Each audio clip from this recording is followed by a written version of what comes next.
मित्रों नमस्कार। दृष्टिकोण के प्लेटफॉर्म पर आपका स्वागत है। आइए यूपीपी के रीएग्जाम और रीएग्जाम के लिए हम कुछ रणनीतियों पर चर्चा करते हैं कि ऐसी कौन सी रणनीति हम अपनाएं जिससे कि रीएग्जाम जो होने जा रहा है उसमें हम सफल हो जाएं। तो इसी रणनीति पर चर्चा करने के लिए आज हम आपके सामने उपस्थित हुए हैं। तो सबसे पहले हमें ये जान लेना है कि यूपीपी पुलिस भर्ती का 6 महीने के अंदर जो रीएग्जाम होने जा रहा है, इस परीक्षा की तैयारी की रणनीतियां क्या हैं और कैसे हमें तैयारी करना है। जैसे एक बात हमेशा सुनते आए हैं कि एक कछुआ चाल होती है, एक खरगोश चाल। तो हमें किस चाल से यहाँ तैयारी करना है, तो इस पर जैसे आपको जानना ये है कि चाल तो दो है। ज़्यादातर कहते हैं कि भाई हमें धीरे धीरे चलना है, लेकिन जब किसी परीक्षा का समय एकदम निश्चित हो गया है कि अब रीएग्जाम होना है, 6 माह के अंदर होना है, तो उस समय यदि हमारी तैयारी उतनी नहीं है तो हमें खरगोश की चाल से चलना चाहिए और जितना अधिक से अधिक हो सके हमें पढ़ना चाहिए। ये आपको हमेशा ध्यान रखना है। बस खरगोश की चाल में एक ही है कि आपको आलस्य उस समय नहीं करना है, आलस्य बिल्कुल नहीं करना, आलस्य का त्याग करना है। और आलस्य का यदि आप त्याग करते हैं और खरगोश की चाल से यदि आप तैयारी करते हैं तो निश्चित है आपको सफलता मिलेगी। और इसी के साथ हम कुछ और बातें आपको बताना चाहते हैं। होता क्या है कि आप रणनीतियों में सबसे पहले क्या आता है, कैसे हमें तैयारी करना चाहिए, आगे हम और चर्चा इस पर करेंगे। लेकिन कुछ महत्वपूर्ण और बातें हैं। जैसे आपको अभी जानना है कि 3 जैसे काल, एक आपका भूतकाल है, एक आपका वर्तमान है और एक आपका भविष्य है। इसको हम कैसे साकार करें, तो भूतकाल से हमें सीख लेना है कि जो हमने पिछले एग्जाम में गलतियां की हैं वो गलती अब हम दोबारा नहीं करेंगे। वर्तमान में हमारे सामने सबसे बड़ा विकल्प क्या है, रीएग्जाम का। तो इस वर्तमान में हम रीएग्जाम का खूब डट कर मेहनत करें, जो हमारी कमियां हैं उसको दूर करें, जिससे कि भविष्य में हमें एक पद मिल जाए और वो पद होगा उत्तर प्रदेश पुलिस का पद आपको मिलना चाहिए। जब आप ये रणनीति आप बनाएंगे, और ये रणनीति हमें एक सीख भी देती है। आप ध्यान रखिएगा कि आपको एक सीख देती है, हमें किसी से और प्रेरित होने की जरूरत नहीं है, हमें अपने आप से स्वयं से प्रेरित होने की जरूरत है। क्योंकि हम अपने भूत की भी बातों को जानते हैं, हम अपनी स्थितियों को भी जानते हैं। यदि इन स्थितियों का आप अच्छे से अवलोकन करेंगे तो कुछ बच्चे जो कहते हैं कि हमारा पढ़ने में मन नहीं लगता, तो आप स्वयं अपना प्रेरक स्वयं बन सकते हैं। अपनी पुरानी बातों से आप सीख लीजिए और वर्तमान में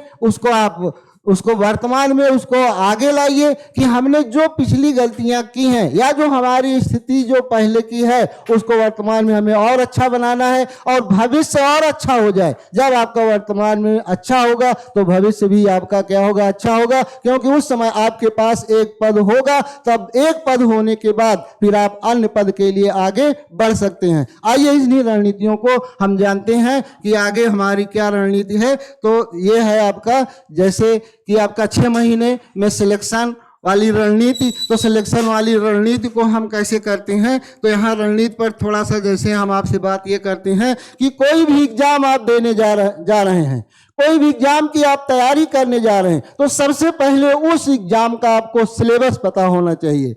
होता क्या है, बच्चा है हमें पुलिस देना है या हमें एग्जाम देना है, सीधे सीधे वो अपना पढ़ने में लग गए। लेकिन आपके टेबल पर सबसे पहले आपका क्या होना चाहिए, सिलेबस होना चाहिए। यदि आप सिलेबस आपके पास होगा तभी आप सही रणनीति बना पाएंगे। और सिलेबस के बाद फिर अगला कदम हमें क्या उठाना चाहिए, अगला कदम आपका होना चाहिए कि इस तरह का कोई एग्जाम हुआ है कि नहीं। अगर इस तरह का कोई एग्जाम हुआ है तो उसके पिछले वर्ष के जो पेपर हुए हैं उन्हें हमें देखना चाहिए। अच्छा, मान लीजिए पुलिस हमारे यहाँ उत्तर प्रदेश में रेगुलर वैकेंसी के रूप में नहीं है, पुलिस के मान लीजिए 2 पेपर हुए हैं, लेकिन फिर वहां पर हम कैसे करें, वहां पर जैसे हमारे पुलिस के एग्जाम का जो सिलेबस है उस तरह के प्रश्न किसी अन्य परीक्षाओं में, उस सिलेबस का प्रश्न किसी अन्य परीक्षाओं में पूछा गया है, तो वहां से हमें उसको तुरंत नोट कर लेना चाहिए।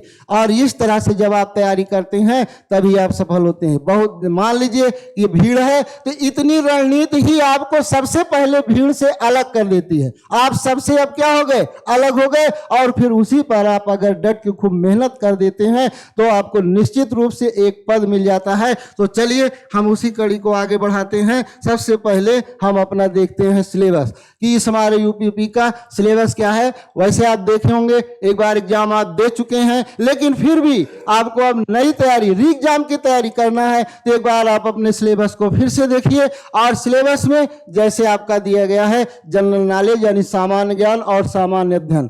सामान्य ज्ञान सामान्य अध्ययन में ये आपके क्वेश्चन हैं, 38 प्रश्न आएंगे और कितने अंक के हैं, ये 76 मार्क के हैं। इसी प्रकार से आपकी जनरल सामान्य हिंदी जो आपकी है 37, ये 74 नंबर का है। इसी प्रकार से ये आपका संख्यात्मक और मानसिक क्षमता यहाँ पर जैसे आपके हैं ये 38 नंबर का आपका है, और ये आपका हो जाएगा ये 20 है, ये 18 है। इसी प्रकार से मानसिक अभिरुचि, बुद्धि लब्धि और तार्किक क्षमता ये 37, यहाँ पर आपके 12, 13 और 12। इस प्रकार से ये आपके 150 प्रश्न और 300 अंक के आपके होते हैं। तो आपको सभी पर एक चीज और भी ध्यान रखना है, आपके लिए हर पार्ट महत्वपूर्ण है। जैसे आप देख रहे हैं सभी पार्ट आपके लिए क्या है, महत्वपूर्ण है, न कोई कम न कोई ज्यादा। आपको एक बैलेंस बनाकर चलना है एग्जाम में। जब तक आपका बैलेंस नहीं होता है तब तक आपकी तैयारी नहीं हो पाती है, और यही कारण बनता है कि आप 1 नंबर 2 नंबर से आप पीछे होते हैं। तो इसलिए सभी विषयों पर एक पकड़ आपको क्या करना है, मजबूत करना है, पकड़ बनानी है आपको। आगे हम चलते हैं, इसी पर बात करते हैं कि जैसे अगला है हमारा, हम यहाँ पर आपको जीके जीएस का पार्ट मान लीजिए जैसे हम देखेंगे, और साथ ही साथ हमारे कोचिंग के डायरेक्टर हैं डॉक्टर संजय, तो वो भी आप, संजय द्विवेदी जी हैं, वो भी आपको समय निकालकर वो भी आपको समय देंगे। और यहाँ पर जितना भी पोर्शन होगा लगभग आपको कवर कराया जाएगा अच्छी टीम के साथ, अच्छी फैकल्टी के साथ। जैसे आपका यहाँ पर जीएस का जो पार्ट है, जो एक पहला जैसे आपका सामान्य विज्ञान है, तो सामान्य विज्ञान का जो आपका पार्ट है, तो सामान्य विज्ञान में आपके 3 पार्ट हो जाते हैं।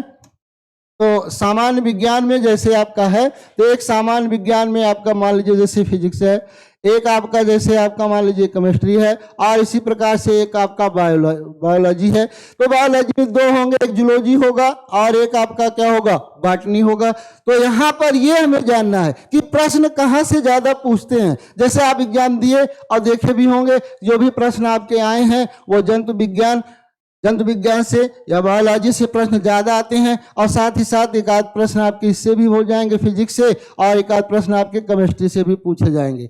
अगला जैसे हमारा भारतीय इतिहास है, तो भारतीय इतिहास में अभी तक जो वनडे एग्जाम का जैसे देखा गया है कि जो आपका एंशिएंट है, जो आपका मिडुअल है, जो आपका मॉडर्न है, तो मॉडर्न से प्रश्न ज्यादा आते हैं। एंशिएंट और मिडुअल को कला और संस्कृत से आजकल ज्यादा प्रश्न उठा रहा है। तो ऐसी रणनीतियां आप देखिए कि साथ ही साथ कुछ महत्वपूर्ण जो युद्ध हैं, पढ़ते हम सब हैं, लेकिन इन पर हमें विशेष जोर देना है, इन पर कहीं कमी ना होने पाए। तो इस प्रकार से ये आपका 3 भाग में, एक आपका एंशिएंट होगा, एक आपका मिडुअल होगा, एक आपका मॉडर्न होगा, 3 भागों में बांटकर इसका हम अध्ययन करते हैं। भारतीय संविधान है, भारतीय संविधान की जब बात आती है तो भारतीय संविधान में ज्यादातर जो जैसे आपका संविधान निर्माण की प्रक्रिया से हम शुरुआत करते हैं, और संविधान निर्माण की प्रक्रिया के साथ साथ फिर राज्य से प्रश्न आपके हमेशा बनते हैं।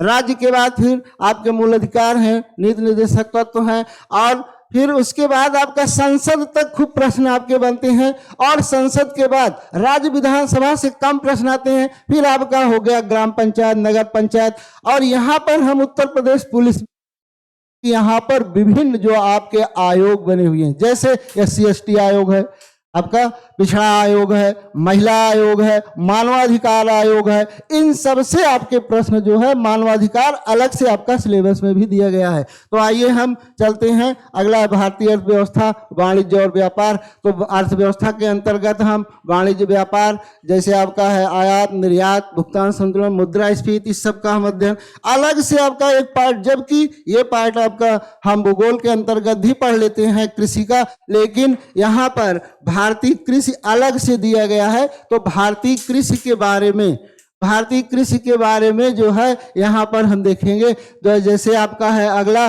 कला और संस्कृति, ये जो आपकी संस्कृति है। जब हम कला और संस्कृति की बात करते हैं तो संस्कृत में जो धर्म है, ये जीके के पाठ, आपके जैसे धर्म, भारत में जो धर्म, विश्व के जो धर्म, उन सब धर्मों के संस्थापक, उनके पुस्तक, उनके त्योहार, इन सब बातों का। फिर अगला आपका है जनसंख्या नगरीकरण से हम बात करते हैं।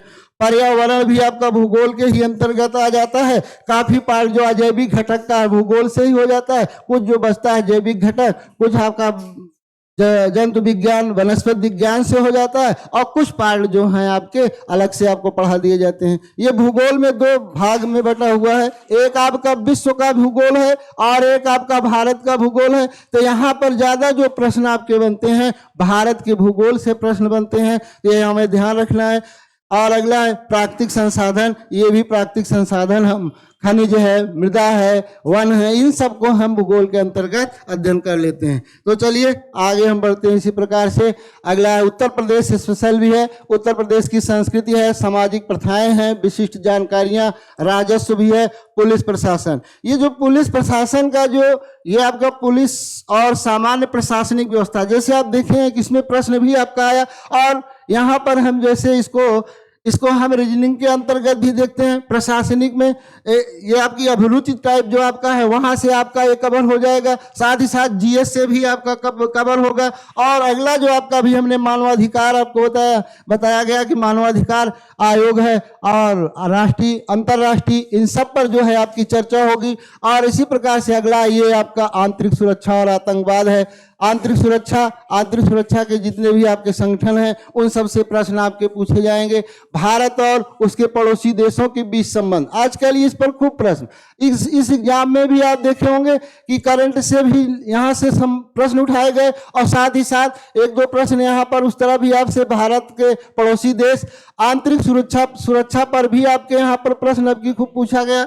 मानवाधिकार से भी आपका प्रश्न आया। पेपर बहुत आपका जो बना हुआ था लगभग सभी पार्ट से आपके प्रश्न उठाए गए, और पुलिस प्रशासन से आपके 5 से 10 प्रश्न तक पूछे गए। आगे यहाँ पर राष्ट्रीय अंतर्राष्ट्रीय महत्व के समसामयिक विषय से भी आपके प्रश्न आए।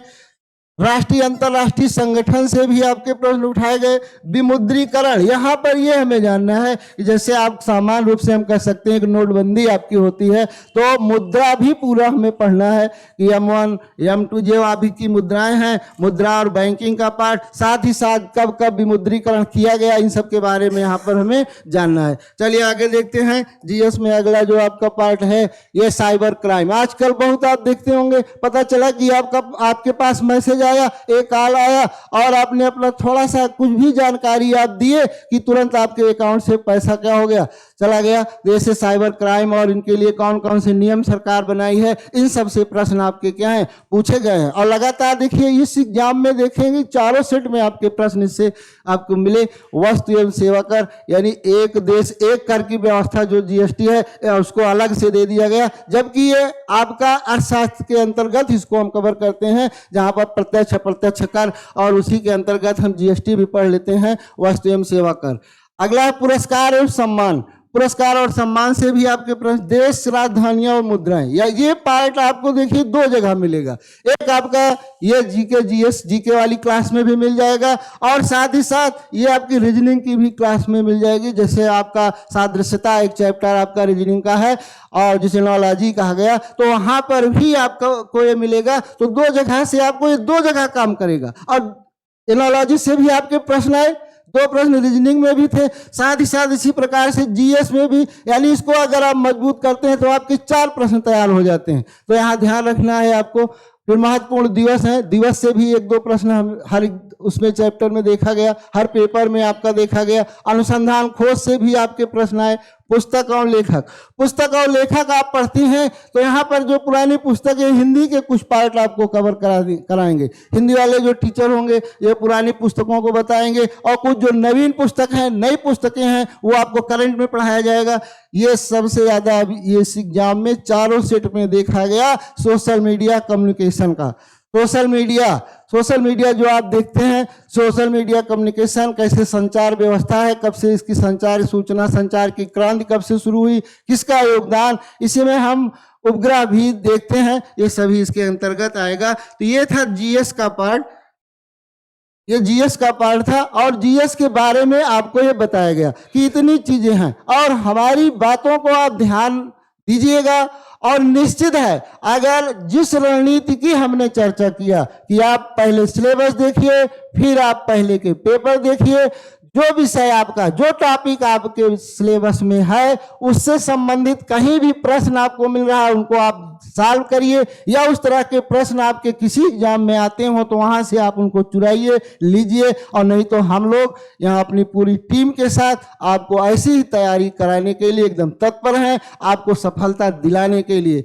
और इसी प्रकार से ये जो हमारी टीम है, ये टीम आपके सामने है। ये हिंदी, ये हमारे मैथ के सर हैं, ये हिंदी के सर हैं, ये हमारे डायरेक्टर सर हैं जो जीएस के गुरु हैं, और संविधान विशेषज्ञ भी करके आपका लेक्चर भी आता है। और साथ ही साथ और ये हम हैं भाई, और ये हमारे सबसे युवा हैं, और युवा हैं लेकिन अनुभव इनके पास है, काफ़ी इनको अनुभव है रीजनिंग के, और रीजनिंग के सर हैं ये आदिल सर हैं। तो इस प्रकार से हमारी टीम पूर्ण रूप से समर्पित है आपको सफलता दिलाने के लिए, आपको सफलता दिलाने के लिए। और ये जो बैच हमारा फ्री चल रहा है वो 7 मार्च 2024 से 7 मार्च 2024 से हम सभी लोग इस बैच को क्या कर रहे हैं, प्रारंभ कर रहे हैं।